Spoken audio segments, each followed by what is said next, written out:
अफसोस सच पुछी त शेरू त मूंखे दिली तरह सां तमामु घणो अफ़सोस थी रहियो आहे छो त पंहिंजे तर जो कंधार ई मुड़ुस माण्हू उथी वेठी वारो ही राजभाग में तुझी इज्जत आहे अॼु तोखे मां हिन हाल में ॿधल पियो थो पंहिंजी औताक ते ॾिसां सच पुछी त हिन ॻाल्हि जो मूंखे बि ॾाढो अफ़सोस थो थिए पर छा कयां तूं पंहिंजे कौल ऐं फ़इल ते पको नाहीं रहियो ऐं मूं वटि इन्ही खां सवा ॿियो को हल न आहे सावल हिन हाल में रखण खां सुठो अथई मूंखे गोली हणी छॾ मूंखे छो त मां तज़लील बर्दाश्त नथो करे सघां ऐं यादि करे छॾ सावल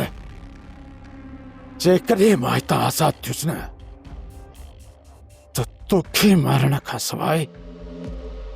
मुझो ॿियो को बि मक़सद न हूंदो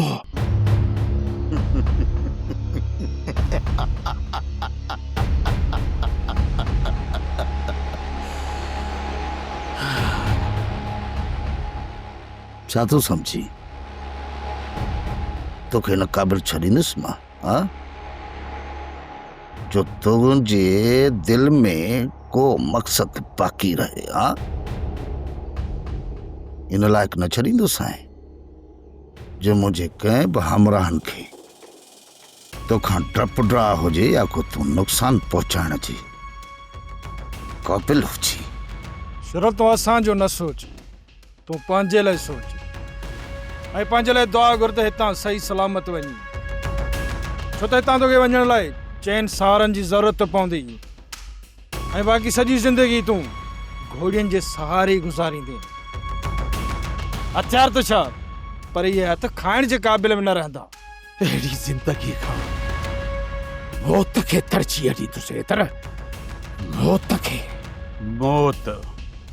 पर उहा तोखे असां खां कोन मिलंदई अहिड़ो मौत मां तोखे कॾहिं कोन ॾिठुसि जो तूं कधार थी मरी बाक़ी हा पंहिंजे घर वञी पंहिंजे मुंहुं शर्म मां को ज़हर जो ढुक पी मरी त अलॻि ॻाल्हि आहे तूं पूरे राज भाग ॻोठ ऐं तरज लाइ इबरत जो निशान ज़रूर बणिबे छो त मां मुनाफ़िक खे कॾहिं बख़्शी न आहियां कंदो तॾहिं त वरी नाज़ सां चवंदो आहियां त खारे पाणी जा खूह ऐं मुनाफ़िकनि जा रूह कॾहिं मिठा न आहिनि थींदा सब्सक्राइब कयो असांजो official YouTube channel Singh TV HD drama ऐं वधीक अपडेट लाइ बेल आइकन खे क्लिक करियो।